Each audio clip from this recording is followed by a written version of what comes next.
육대장. 신선한 양지, 건강한 대파, 오래 끓인 사골 육수. 육개장 한 그릇에 온 힘을 다하니까 건강하다.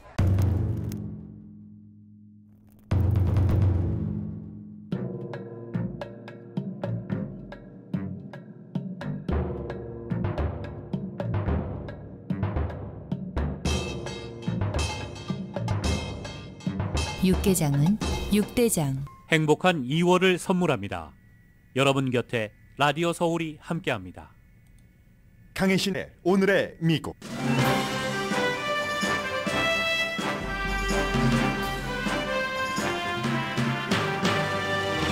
바이든 대통령이 침묵을 깨고 최근 미국이 격추시킨 세 개의 물체는 중국과 상관이 없다고 밝혔습니다. 그러나 중국에 사과를 하진 않았고 중국은 여전히 미국을 못마땅하게 생각합니다. 테네시주에서 29살 운전자를 구타에 숨지게 한 뒤 살인 혐의 등으로 기소된 5명의 경관이 모든 혐의에 대해 무죄를 주장했습니다. 미국의 학교 관계자들은 요즘 한 가지 중요한 임무가 추가됐습니다. 총격 사건이 일어났을 때 학생을 보호하기 위한 방탄 유리도 쇼핑해야 하고 학부모에게 안전한 학교라는 홍보도 해야 합니다. 관련 업계는 30억 달러 규모지만 효과는 입증되지 않았습니다. 론 디센티스 플로리다 주지사는 아직 공화당 대선 출마를 선언하지 않았지만 모두 그를 주목합니다. 아직 젊기 때문에 그가 대통령이 되면 이후에도 오랫동안 미국의 보수의 뿌리를 심을 수 있기 때문입니다. 디센티스 주지사는 지금 대학교에 보수화 캠페인을 합니다. 터커 칼슨을 포함한 팍스뉴스의 어피니언 리더들이 방송한 것과는 달리 사적으로는 트럼프 전 대통령을 혹독하게 비난하거나 부정선거가 아니라고 피력해온 텍스트 등이 연달아 나옵니다. 재판 기록입니다. CNN 앵커가 어제 40대 이후의 여성은 더 이상 전성기가 아니라고 말한 뒤 공개 사과를 했고 오늘 아침은 방송을 쉬더군요. 요즘 미국인 사이에서 가장 핫한 단어는 챗봇입니다.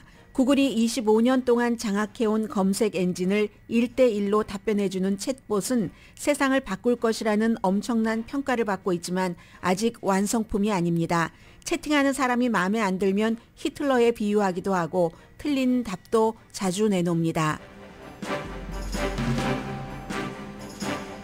여러분 안녕하십니까? 오늘의 미국 강혜신입니다. 이번 주는 미국에서 제가 오늘의 미국을 진행하는 이 순간에도 막 발생하는 뉴스가 많다던가 그런 일이 별로 없습니다. 그래서 오늘도 요즘 미국에서 굉장히 그 핫한 몇 가지의 이슈를 조금이나마 시간 여유 있게 전해드릴 수 있게 됐는데요. 맨 앞에는 이제 교육 부분에 대해서 조금 말씀을 드리겠는데 대학교만 보내면 아이들이 다 이상해진다. 부모님들이 그렇게 말씀하시는 분들도 계세요. 이상해진다는 게 뭐 꼭 나쁜 뜻으로만 그런 것은 아니지만 굉장히 아이들이 진보가 돼 대학교 다 이상해 라고 얘기하시는 분들이 제 주변에도 제 친구들 가운데서도 있습니다. 잠시 뒤에 이제 그 말씀을 드리겠고요. 우선 기본적으로는 이제 오늘부터 뮌헨에서 독일에서 이번 주 내내 이제 여러 가지 중요한 이슈로 세계에서 인물들이 회의를 합니다. 그 안보회의죠. 그 안보회의에 미국에는 그 대통령이 가지 않고 부통령이 갔지만 임마누엘 마크롱 대통령이라든가 아니면 올라프 숄츠 독일 총리가 갔고 그리고 이제 거기서도 가장 중요한 이슈는 러시아의 우크라이나 침공이지만 지금 미국과 중국과의 관계 어느 정도 긴장이 풀어질지 기대를 많이 하고 있습니다. 어제 바이든 대통령이 8분입니다. 8분 동안 설명하기에는 충분한 시간은 아니었습니다. 최근에 중국이다 하면서 나중에는 뭐 세계의 물체는 중국인지 아닌지 정확하게 알 수는 없다고 했지만 첫 번째 것은 여전히 중국에서 온 정찰용 풍선이라고 얘기를 했고 그것을 추격시킨 것에 대해선 사과하지 않았지만 나머지 2, 3, 4를 추격한 바로 그 물체들은 중국과 상관이 없을 가능성이 아주 높다고 얘기를 했습니다. 대통령이 뮌헨에서 미국의 국무장관이 왕이 외교부부장을 만날 수 있다면 중국에 만나기 전에 이런 것을 한 것은 물론 미국에서의 어떠한 그 궁금함도 잠재우기 위함이었지만 독일을 생각하는 그런 의미도 분명히 있었을 겁니다. 그래서 민간 회사나 연구기관의 소유일 수 있는 가능성도 있다. 그게 뭐 엔터테인먼트일 수도 있고 아니면 연구용, 기상용일 수도 있다라고 얘기를 했습니다. 그런데 그러면 이제 앞으로 바이든 대통령은 그럼에도 불구하고 성급하게 격추하라는 명령을 내렸네. 첫 번째 것은 그렇다 하더라도 두 번째, 세 번째, 네 번째 이런 비난을 받을 것을 각오하고 중국 것이 아닐 가능성이 높다. 그러나 지금으로서는 알 수 없다. 잔해가 수거되지 않기 때문에 라고 얘기한 것은 중국에 양보를 한 겁니다. 처음에 중국에서 첫 번째 것이 격추됐을 때 우리가 의도했던 것도 아니고 정찰용이 아니지만 그러나 유감이다라고 중국이 사과를 했는데 그때는 미국에서 하도 공화당, 민주당 정치인들이 들고 일어나니까 두 번째, 세 번째, 네 번째는 급하게 추격을 해버렸습니다. 격추시켰습니다. 그리고는 지금 중국 것이 아닐 가능성이 상당히 높다. 이게 이제 대통령이죠. 대통령의 말인데 시진핑 중국 국가주석과 곧 접촉한다라고도 얘기했습니다. 이런 것 이렇게 안 해주면 접촉 안 한다고 했을 가능성이 높겠죠. 그러나 언제 어떠한 형태로 접촉을 한다라고 얘기하진 않았지만 이런 바이든 대통령의 기자회견이 있고 나서 중국에서는요. 시진핑 중국 국가주석과 바이든 대통령이 접촉을 한다도 아니고 안 한다도 아니게 아주 애매하게 외교부에서 얘기를 했습니다. 어제 바이든 대통령도 얘기를 했고 중국도 끊임없이 말하는 것처럼 지금 미국과 중국은 새로운 냉전을 원치 않습니다. 그리고 이제 8분 정도 얘기를 하고 나니까 준비한 것을 읽었죠. 읽고 나니까 뒤에 뭐 대통령 문장도 막 보이고 있습니다. 그러니까 대통령이 이 정도로 2, 3, 4 격추된 것은 중국에서 온 것이 아닐 수 있다. 또 민간일 가능성이 높다고 얘기한 것은 굉장히 중요한 거의 그렇다라고 보셔도 될 만한 그런 겁니다. 그리고 이제 중국이 뭐 아직도 조금 삐진 것처럼 보인다고 할까요? 국가 대 국가로 해서 그래서 이제 이 정도 대통령이 얘기를 해줬고 그랬더니 기자들이 질문을 엄청 했습니다. 그 길고 긴 스토리에 내용이 별로 없었고 8분 만에 끝내니까 질문을 하려고 하는데 나가는데 질문하려고 하니까 돌아서서 다시 연단으로 왔거든요. 저는 질문에 답하는 줄 알았습니다. 그랬더니요. 몇몇 사람들이 얘기하는 질문 큰 소리로 막 마이크 대고 하는 소리 마이크 없이 하는 소리 그런 질문을 듣기만 하고는 답은 안 하고 들어가더군요. 그만큼 이제 예민하다 할 수도 있는 일이고 그리고 더군다나 지금 이제 국방부의 고위 관계자도 미국의 그 케빈 맥카티 하원의 공화당 하원 의장보다 먼저 앞으로 며칠 안에 대만을 방문을 할 것이기 때문에 이런저런 것으로 무조건 베이징을 화나게만 하면은 미국도 불편해서 아마 이러저러한 것으로 기자회견을 한 것 같습니다. 아무튼 오늘 우크라이나 이슈에 이어서 독일 그 뮌헨에서 열리는 안보회의에서 이 미국과 중국 측이 어떻게 접촉을 할지 또 이제 주말에 뉴스가 나올 것 같습니다. 그리고 제가 지금부터 말씀드릴 것은 한 7, 8분 정도를 예상을 하고 있는데요. 론 디센티스 플로리다 주지사가 44살입니다. 아마 전문가들이 예상하기로는 본인에 맞게 시점을 짜야지 되니까 5월 달까지는 대선에 출마한다는 발표를 안 할 것 같기도 한데 그런데도 지금은 모두 공화당에서는 오히려 트럼프 전 대통령보다도 론 디센티스가 현재로서는 대통령이 될 가능성이 높다. 대통령이라기보단 공화당에서의 대선 후보가 될 가능성이 높다라고 보고 있습니다. 그리고 만약에 그가 대통령이 된다면 공화당에서 정권을 교체하면서 대통령이 된다면 44살밖에 되지 않았기 때문에 2024년이라고는 하지만 지금 2023년이죠. 그렇기 때문에 굉장히 오래 4년 그리고 그 이후에도 정치 활동을 할 수 있잖아요.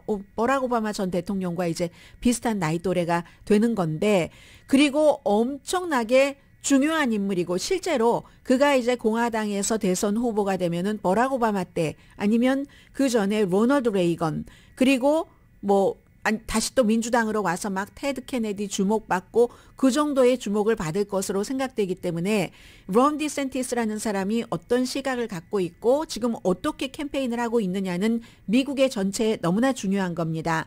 보수는 고등교육에서 보수성을 키울 필요가 있다. 언론사와 띵크탱크는 좀 있지만 팍스라든가 카토 연구소라든가 인스티튜션이라든가 아니면 또 뭐 헤리티지 재단이라든가 있지만 대학교는 자녀 보내보시면 알지만 거의가 진보입니다. 대학교 교수들 가운데서요.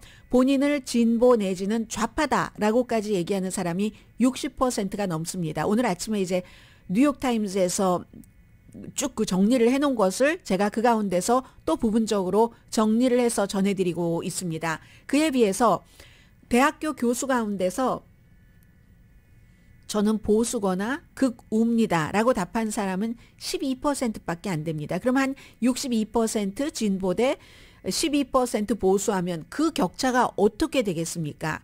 그래서 지금 정치적으로 보수인, 사회적으로 보수인 사람들이 대학이 글러먹었어라고 얘기를 하죠.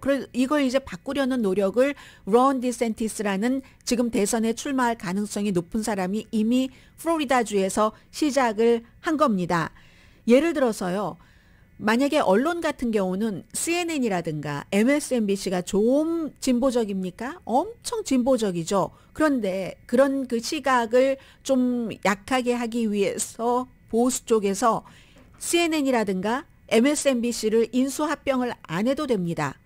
이후에 팍스라는 네트워크를 만들었으니까. 그리고 팍스만큼 성공하지 못하고 지금 이제 가라앉는 것처럼 보이기도 하는 또 다른 아류의 언론 매체들이 있잖아요. 그런데 교육은 그렇지가 않은 겁니다. 교육은 이렇게 워낙에 교수들이 진보적인 성향이 많은 그런 교수들이 있는데 대학이 그러니까 어떻겠습니까? 거의 진보적인 성향이 굉장히 강하다고 보죠.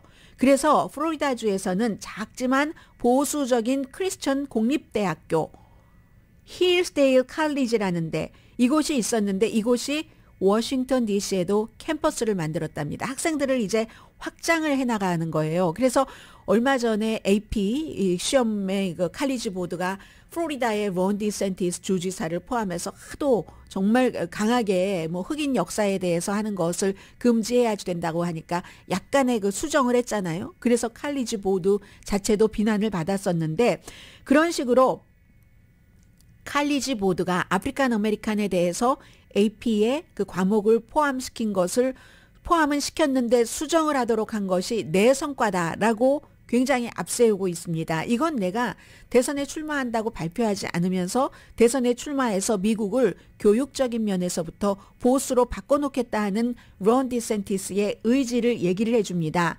그래서 플로리다주에서는 교육에서의 여러 가지 그 다양성 같은 것을 없애고요.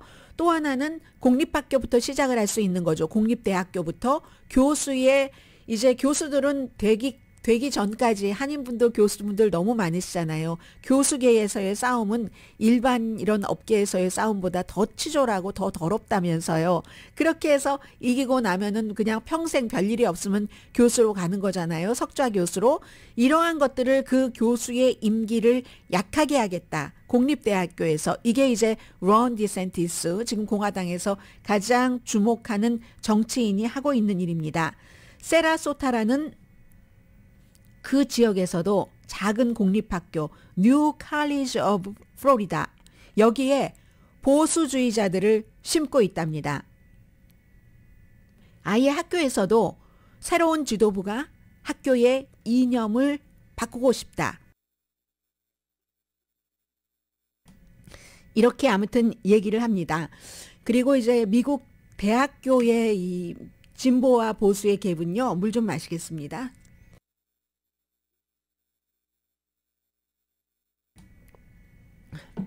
진보와 보수의 갭은 지난 몇십 년 사이에 더 많이 커졌습니다.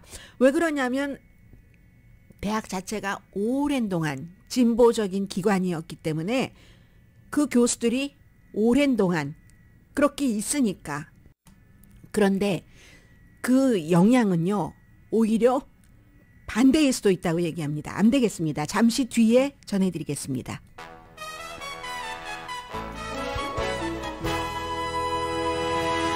죄송합니다. 방송하는 사람이 목을 잘 관리를 해야지 되는데 제가 이제 원인을 알았습니다. 들어오니까 에어컨이 켜졌었고 그리고 앵클 부츠를 신었거든요. 앵클 부츠를 신었기 때문에 다른 때 아주 따뜻하게 긴 양말을 신었는데 오늘 조금 짧은 양말을 신었더니 아마 그 사이로 바람이 들어가서 기침이 또 나온 것 같습니다. 찬 공기와 함께.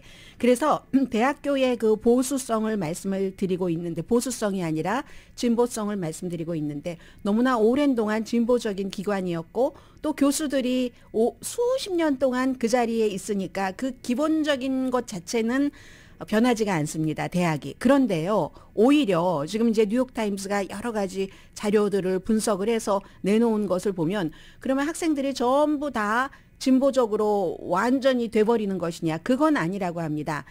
왜냐하면은 오히려 대학교의 강의가 학생의 시각을 아주 그 진보적이었던 학생의 시각을 온건하게 만들기도 한다고 하거든요. 그게 이제 두 가지 이유 때문인데 하나는 교수 자신들이 진보적인 시각을 갖고 있을 수는 있지만 교수는 또 교수로서의 역할이 있기 때문에 어떠한 안건 이런 것에 대해서 진보와 보수 학생들이 토론을 하게 해서 이때에 이제 진보의 학생들이 경험하지 못하는 것을 보수 학생들이 경험을 한다고 지적을 합니다.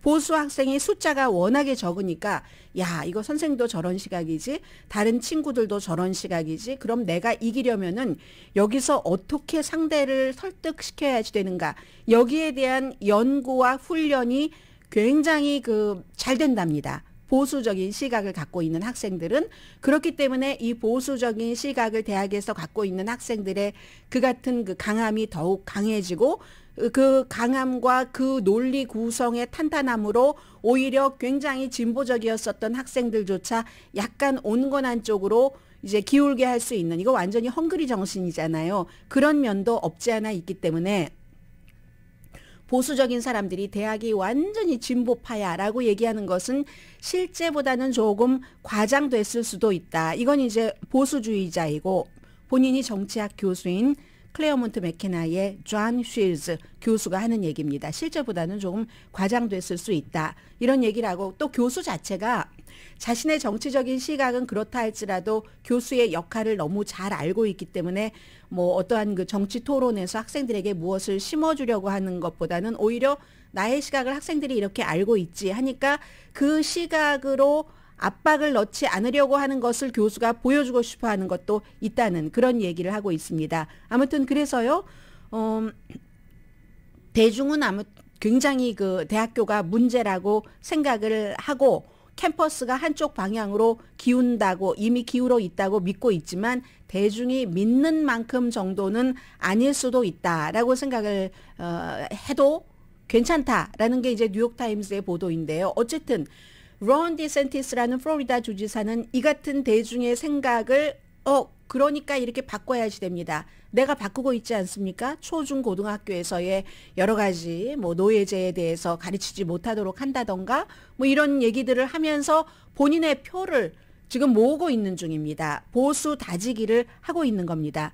그런데 이제 이 같은 주장과 대학교, 고등교육의 보수화잖아요. 언론의 보수화가 아니라 고등교육의 보수화는 성공하려면은 도전이 많죠. 언론은 앞서 말씀드린 그런 뭐 CNN 안 사도 박스를 하나 만들면 되고 뉴스맥스를 만들면 되고 하는데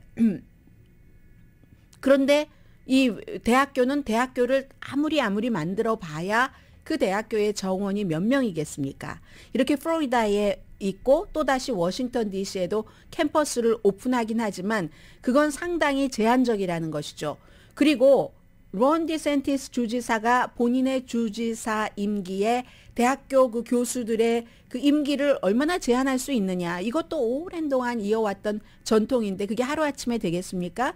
그게 안 된다는 그 같은 그 약점은 있지만 그리고 그것은요. 공립대학교의 교수의 임기 같은 것은 또 플로리다주의 의회에서 승인을 해줘야지만 됩니다.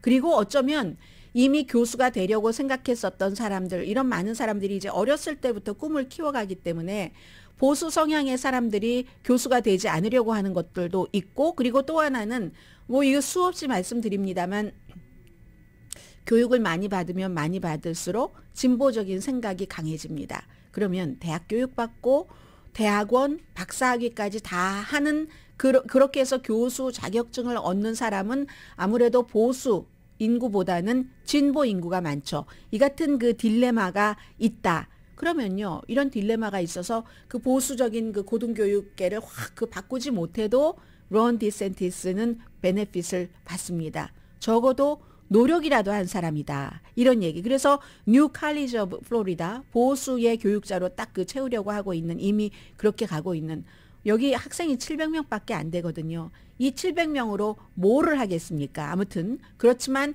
론 디센티스가 딱 내가 대선에 출마합니다라고 포지셔닝을 하면은 과거에 테드 케네디처럼 레이건처럼 또 버락 오바마처럼 주목을 받게 될 것이다 하는 겁니다. 그래서 이제 니키 헤일리 그 전 유엔 대사가 며칠 전에 대선 출마해 합니다 하니까 그 월스트리트저널에서 아주 그 월스트리트저널의 사설에서 비난을 하던데 뭐 사우스캐롤라이나 주지사 할 때 괜찮았어요 하고 지금 뭔가를 바꾼다고 하는데, 바꾼다고 하면서 트럼프 시대에 트럼프 아래에 장관급인 유엔 대사를 하면서 뭐 트럼프와 다른 생각 한 건 있습니까? 아니잖아요. 왜 나왔는지 모르겠네요. 비전이 없네요. 이렇게 얘기를 했습니다. 그리고 75세 이상이 되면은 이제 예를 들어서 어떤 인지력의 점검을 받아야지 된다. 국가 지도자면은 이런 얘기를 했는데, 그래서 젊은 세대로 바뀌어야지 된다고 말했는데 51살이잖아요. 니키 헤일리가. 론 디센티스가 있다. 44살이다. 더 젊다. 이런 얘기를 하고 있습니다. 그래서 론 디센티스는 나오지 않았는데 주목받는 사람, 니키 헤일리는 이미 나왔는데 사람들이 아예 그냥 부통령 하면은, 부통령 후보로 여자가 필요하다고 생각이 되면은 뭐 이 정도로 맥시멈을 보고 있는 것 같습니다. 한국말로 뉴스를 듣지 않으실 때 텔레비전 뉴스를 본다면 여러분들은 어떤 방송들을 보세요? 팍스 보시는 분들 굉장히 많으신데, 저는 그 선거를 치르는 동안에 끊임없이 팍스를 보고 계시는 분들이 많으셔도 팍스를 많이 비난했습니다. 팍스의 진행자들의 이중성을 너무나 보고 있었기 때문에 그 이중성을 보면서 이중성이 아니라고 말하고 무슨 뭐 중립을 지킨다고 이것도 아니고 저것도 아니고 애매하게 말하는 것이 굉장히 비겁하다고 생각했기 때문에 제가 자주 팍스의 션 해니티, 로라 잉그램, 터커 칼슨을 비난을 했습니다. 그런데 그 같은 비난이 지금 팍스가 선거가 끝나고 나서 막 부정선거라고 주장하고 도미니언 그 보링 시스템 그 회사의 기계를 미국에서 과반수 이상이 그 회사 기계를 쓰고 있는데 거기서 트럼프에게 투표하면 바이든으로 넘어가게 조작됐다 했잖아요. 그래서 그 회사가 지금 팍스를 상대로 16억 달러 손해배상 청구를 했습니다. 그게 이제 본격적인 재판은 봄에 시작될 텐데 그 준비 과정에서 여러 가지 자료들을 본인들이 주지 않을 수가 없게 된 겁니다. 그래서 션 해니티, 로라 잉그램, 또 무슨 뭐 터커 칼슨, 루퍼트 머덕 소유주인 이런 사람들이 서로 누구와 회사 내부의 동료와 프로듀서들과 등등 CEO와 주고받은 텍스트 메시지 같은 것들이 다 나오고 있거든요. 공통적으로 이 사람들은 모두 텔레비전에서 부정선거였다라고 주장을 하고, 그 같은 주장을 할 때 루돌프 줄리아니가 나오고 시드니 파웰이라는 여자 변호사가 나와서 정말로 무슨 되지도 않는 얘기를 할 때도 가만히 있었습니다. 그런데 그렇게 가만히 있었을 때 다른 사람들에게는 시드니 파웰 미쳤어. 나는 그 여자가 말하는 것을 단 1초도 믿어본 적이 없어. 누구 얘기일까요? 션 해니티의 텍스트입니다. 그리고 트럼프 전 대통령이 존 볼튼을 버려버리고 북한에 대해서 별 관심이 정말 거의 없었을 터커 칼슨을 데리고 이제 북한 판문점 이런 것을 갔었을 정도로 터커 칼슨과 트럼프 전 대통령은 가까웠습니다. 터커 칼슨이 텍스트에 트럼프는 사악한 힘이야. 그리고 파괴자야. 그래도 우리를 파괴시키지는 못할 거야. 이렇게 했고요. 션 해니티도 본인이 텔레비전 프라임타임에 진행자로 있으면서 트럼프 전 대통령 막 선거 유세하고 할 때 연단에 올라가서 선거운동 해줬던 사람이잖아요. 로라 잉그램도 마찬가지로 시드니 파웰 미쳤어. 그 여자 미쳤어. 이런 텍스트들을 막 주고받았다고 하니까 여러분들께서 그런 팍스의 보도를 보고 다 믿으셨다면 얼마나 이중적입니까? 방송에서는 그렇게 얘기하고, 그리고 시드니 파웰이 그렇게 얘기할 때 한 번도 단 한 번도 저는 션 해니티가 그거 아니잖아요 라고 얘기하는 것을 본 적이 없습니다. 그래서 이제 제가 이 말씀을 이제 다시 한번 드리는 거면서 얼마나 얼굴이 두꺼우면 그럴 수 있을까? 돈이 그렇게 좋을까? 그 사람들은 전부 시청자들 끌어들여서 본인들이 어디 가서 연설하고 한 번에 몇만 달러 받고 또 틈틈이 책을 쓰죠. 본인들이 책 쓸 시간이 어디 있겠습니까? 이름 내고 다른 사람들이 이제 큰 줄기는 본인의 뜻대로 가지만 써주겠죠. 대필이겠죠. 그렇게 해서 돈 버는 거죠. 그 사람들은. 그렇기 때문에 저널리스트가 아니라 어피니언 리더라고 수없이 말씀드렸는데 지금 이러한 것들이 도미니언 그 보닝 시스템과 팍스와의 그 재판이 시작되면서 본격적으로 드러나니까 앞으로도 팍스의 션 해니티나 로라 잉그램 또 터커 칼슨의 보도는 보도와 저 사람들의 실제적인 시각이 다를 수 있겠다라고 생각하고 보시기 바랍니다. 표현의 자유라고 또 얘기를 할 수도 있겠죠. 루퍼트 머덕이 팍스가 진행자들과는 달리 애리조나에서 바이든이 이겼다는 것을 제일 먼저 얘기한 매체이잖아요. 어쩌면 그래서 팍스가 항상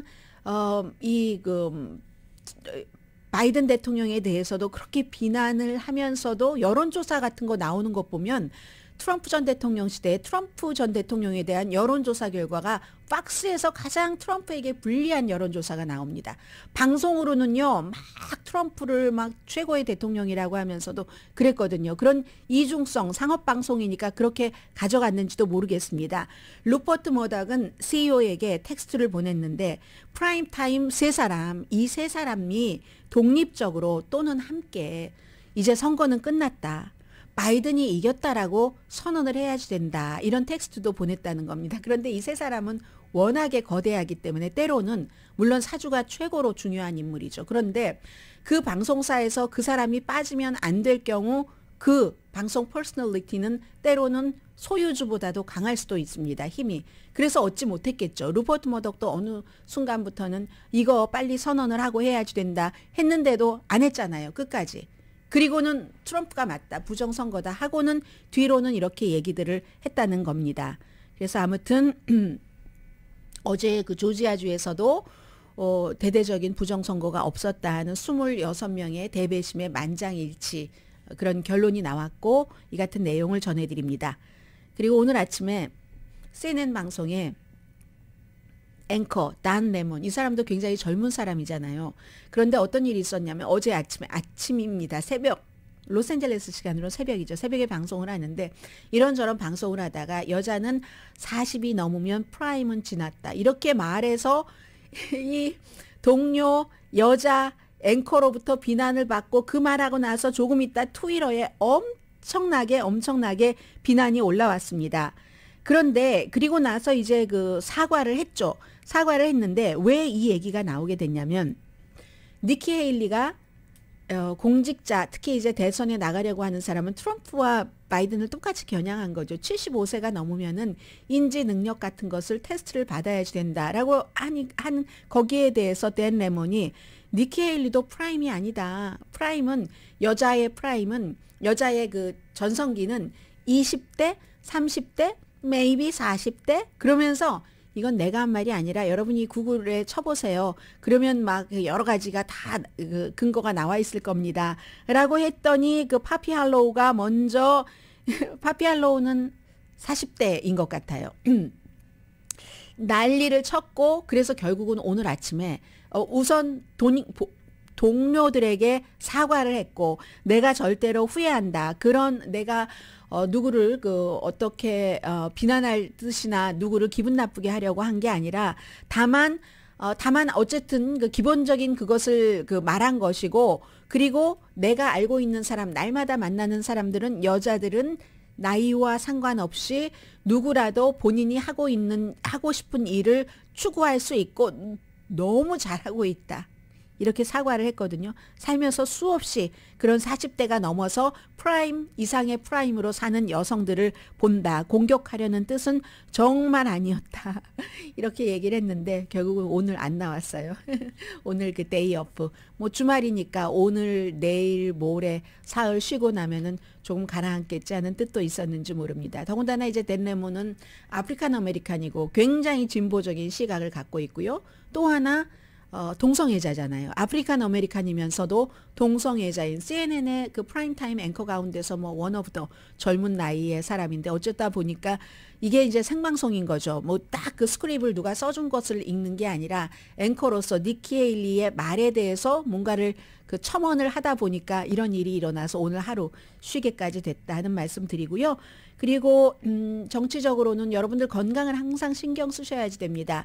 펜실베니아주에서 민주당이 공화당이었던 연방 상원 의원 자리를 가져와서 얼마나 좋아했습니까? 닥터 오즈라는 사람을 물리치고 그리고 이제 그 존 페르맨이라는 심장 질환을 5월 달에 알아서 딱 한번 선거 토론을 했는데 토론도 잘 못했어요. 말이 어눌해서. 그리고 나서도 이겼거든요. 그런데 결국은 이 사람이 심정적으로 우울증 같은 것이 심하기 때문에 병원에 치료를 받고 있다. 어제 이제 이 같은 발표를 했고요. 잠시 뒤에는 제가 이 말씀을 언제 드리나 하면서 오늘도 저의 마음에는 그 완전하게 여러분들께 여러분들이 원하시는 만큼 충분히 전해드릴 수는 없을 수 있다고 생각을 하면서도 더는 늦추면 안 되겠다 싶어서 챗GPT에 대해서 조금 전해드립니다. 왜냐하면 어제 이 챗GPT라는 챗이라는 게 채팅할 때의 챗이고 챗봇이죠. 봇은 로봇과 채팅하면서 많은 문제들을 해결하잖아요. 특히 이제 검색의 부분에서. 그런데 어제 이게 특히 가장 최근에 2월 7일에 나온 것이 마이크로소프트에서 만든 빙인데 이 빙이 정말 놀라울 만한 괴상망측한 답변 같은 것들도 많이 내놨거든요. 그래서 모든 새로움이 오면 사람들은 그 새로움을 특히 미국 사람들은 경이로움으로 보죠. 경이로움으로 보고 크레딧을 많이 줍니다. 그런데 지금 이 챗봇이 크레딧을 받고 있는 것만큼은 그 정도까지 오지는 않는 게 아닌가 하는 생각이 들거든요. 왜냐하면 챗봇에 대해서는 뭐든지 다 해결해 준다고 하니까 나 일자리 없어지는 거 아니야 라고 걱정하시는 분들이 많이 계시더군요. 잠시 뒤에 좀 전해드리겠습니다.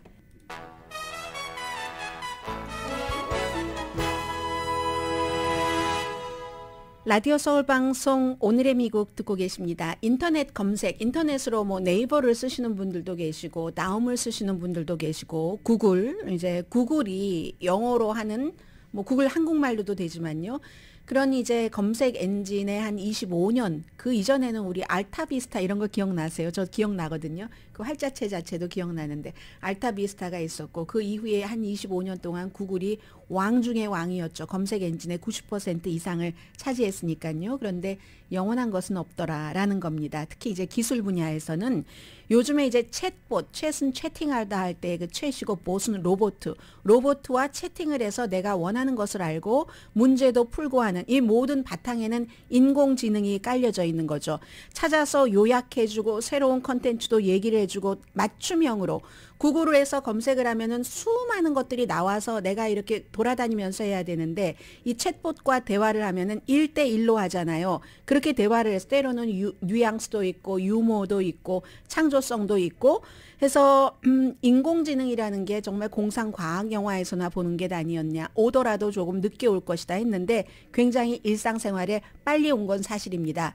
2007년도에 아이폰 혁명이 있고 나서 이 정도의 테크놀로지 혁명은 없다라고 얘기를 하는데 논문도 써주고 무슨 음식에 대해서는 우리 아이가 뭐 예를 들어 글루텐 없는 이탈리아 음식을 먹고 싶은데 어떻게 하면 됩니까? 몇 초 안에 따다다닥 해서 그 모든 계획과 장보기부터 만드는 것까지 다 얘기를 해주잖아요. 어떤 것은 개념을 요약해주고 에세이도 뭐 사람보다 잘 쓴다고 하고 법의학 시험도 통과했고 간신히 통과했긴 했지만 그리고 이제 할러데이 스팟 같은 데도 특정한 주제 여행 일정 맞춤형으로 싸주고 찾아주고 물어보면 그 이유와 구체성까지 다 설명을 해주고 가능성이 무한한 건 사실입니다. 그런데 그렇기 때문에 이 인공지능으로 뭔가를 검색하고 일하고 한다는 것이 다음 세대, 차세대의 플랫폼이라는 것은 분명합니다. 그런데 완전하지 않은 것도 분명합니다. 어제 이제 특히 이 마이크로소프트 것은 뒤에 말씀드리겠는데 제일 처음에는요. 채팅할 때 챗의 GPT에서 챗GPT라는 게 챗봇 처음 나왔습니다. 이건 그 회사, 그 스타트업 회사 오픈 AI, 인공지능을 약자에 따서 오픈 AI라는 회사가 11월 달에 만들었는데요. 그래서 오픈이니까 다 오픈한 거예요. 돈 안 들여서. 지금까지는 무료입니다.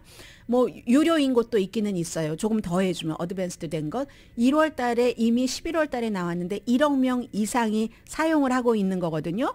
그래서 지금까지는 이제 컴퓨터가 사람보다 오점이 없는 부분도 있고 오점이 있는 부분도 있으니까 그러니까 뭐 자동차도 자동화가 돼도 사람이 조금 봐야지 되는 그런 시기라고도 볼 수도 있는데요. 어쨌든 챗 GPT가 나온 뒤에 다른 것들도 여러 개가 있습니다. 뭐 델 무슨 E라든가 구글의 그 바드라는 거 지금 하고 있고 구글은 뭐 챗봇과 검색 엔진을 뭐 합쳐서 하겠죠. 메타도 있고 마이크로소프트의 빙. 제가 어제 챗 GPT에 바이든 대통령이 기자회견 중국에 관해서 풍선에 관해서 기자회견을 끝내고 물어봤습니다.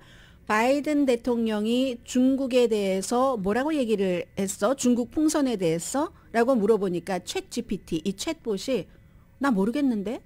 네가 질문을 좀 구체적으로 할 수 있어? 해서 바이든 대통령이 이 중국 풍선 거기에 대해서 기자회견에서 뭐라고 했는데? 라고 이번에 물어봤습니다. 그랬더니 나 모르겠는데. 이건 기자회견이 끝난 다음에 했어도 이 챗봇은 아직 그것이 바탕에 깔려져 있지 않은 겁니다. 지금까지 구글이 수십 년 동안 해왔던 수많은 자료에서 찾아오는 것은 몇 초 내에 찾아오지만 바이든 대통령이 기자회견을 한 지가 얼마 지나지 않으니까 아직까지는 그 챗봇이 찾아오지 못했다 하는 것을 경험을 했고요. 답도 또 만약에 예를 들어 어느 나라의 인구 같은 걸 물어보면 그 구글 같은 데선 인구 이게 뭐 그 나라는 인종은 어떻고 이런 것들이 막 너무너무 많은 걸로 돼 있는데 이 챗봇은 딱 본인이 원하는 거 물론 저와 많이 대화를 하면 할수록 저를 많이 아니까 더 많은 것을 내놓을 수는 있겠지만 아직은 조금 저로서는 뉴스하는 데 필요한 것은 구글이 낫다 하는 그런 생각은 들었고요. 그런데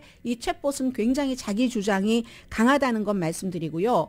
수익 리포트라든가 아니면 무슨 뭐 세금 보고에서의 계산 주식시장 커버리지 이런 것 정도는 인공지능이 충분히 그 할 수 있기는 있다 하는데 어제 지금 AP통신 기자들도 뉴욕타임스 기자도 테크놀로지 기자들도 마이크로소프트가 바로 이제 제일 처음에 나온 챗 GPT라는 챗봇을 합병을 하면서 마이크로소프트가 제일 처음에 이제 빙이라는 거 있었잖아요. BING. 그동안은 잠자는 테크놀로지 거인이었는데 마이크로소프트가 이제 깨어난 거예요. 이 인공지능 그 챗봇으로 인해서. 그래서 사람들이 지금 웨이팅 리스트 기다리셔야지 됩니다. 마이크로소프트의 그 챗봇 그 빙 하시려면은. 그래서 이제 기자들이 쭉 해봤는데 뭐라고 얘기를 하냐면 어떤 경우는요. 본인 마음에 안 들면 AP통신 기자가 지난번에 뭐 여기에 대해서 잘못 말했잖아. 이렇게 얘기하니까 너무 못생겼어. 뭐 키도 작고 뭐 또 너 치아도 형편없어. 뭐 그리고 당신은 역사상 가장 사악한 사람이기 때문에 히틀러와 비교할 수가 있어. 뭐 폴포트, 스탈린과 뭐 비슷해. 뭐 이런 얘기를 하고요. 어떤 때는 또 챗보트가 당신 지금 거짓말하고 있어. 뭐 이러고 이렇게 했다가 자신이 또 쓴 답을 또 지우기도 합니다. 그리고요. 어떤 때는 이제 막 이모티콘 같은 것도 챗봇이 막 씁니다. 로봇인데 사람이 답변해 주는 것도 아닌데 1대1 질문에서 뉴욕타임스 기자가 난 결혼했어 라고 뭐 얘기를 하는데도 너는 결혼 생활이 행복하지 않잖아. 어떻게 알겠어요. 이 인공지능이 너 결혼 생활이 행복하지 않잖아 하고 막 길게 써요. 그러니까 뉴욕타임스 기자가 actually 난 해피하게 결혼 생활을 하고 있어. 내 배우자와 나는 서로를 너무너무 사랑해. 우리는 얼마나 러블리한 발렌타인데이를 지냈다고 막 이렇게 해도 너는 해피하지 않아. 막 인공지능이 이렇게 얘기를 하거든요. 어제. 그러면 이게 맞는 답입니까? 맞는 답 아니잖아요. 그래서 아직은 가야지 될 과정이 있다. 모기지 신청을 하는 거라든가 아니면 간호사의 여러 가지 데이터 같은 것을 도와준다던가 이런 것은 중요하겠죠. 앞으로 국제적인 경쟁력, 안보에도 중요하고 내가 내 일자리 없어지는 것 아니야 하는데 사람들이 처음 나왔기 때문에 또 왜 이런 것 있잖아요. 뭐 비트코인이라든가 암호화폐 나 돈 엄청 벌었어. 그리고 약간 과시하죠.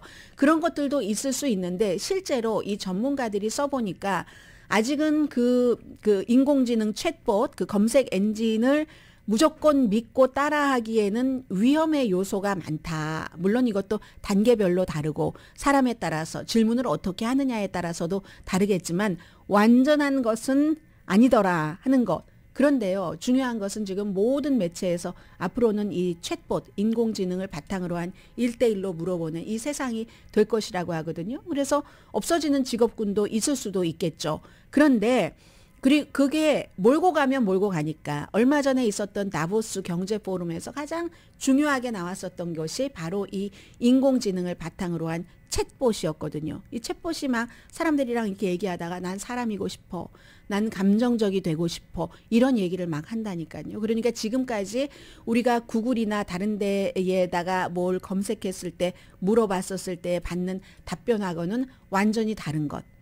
그리고 생각해보면 구글도 처음에 이렇게 완전하지 않았어요. 뭐 지금도 완전한 건 아니지만 오류가 있지만 위키피디아도 마찬가지고 챗봇도 그러나 챗봇은 장점이 있죠. 구글이라든가 위키피디아라든가 이런 것들이 오랜 동안 너무 기간 산업을 잘 깔아놨기 때문에 그러니까 제가 여러분들께 말씀드리고 싶은 것은 이 같은 제가 지금 말씀드린 챗봇은 한국어로는 아직 안 되지만 기본적으로 사회와 세상의 흐름과 추세와 가까이 가야 되잖아요. 오늘의 미국을 듣고 계시는 분들 80대이신 분들도 계실 테고 90대이신 분들도 계실 겁니다. 그런 분들께서 아마 스마트폰으로 어떠한 유튜브라든가 저희 라디오 서울 앱이라든가 이런 것을 사용하지 않으시면 점점 멀어지잖아요. 그러니까 앞으로는 저도 가끔 말씀을 드릴 테니까 챗봇이나 이런 것들도 사용하면서 세상의 트렌드와 더 가깝게 가시죠 하는 뜻에서 전해드렸습니다.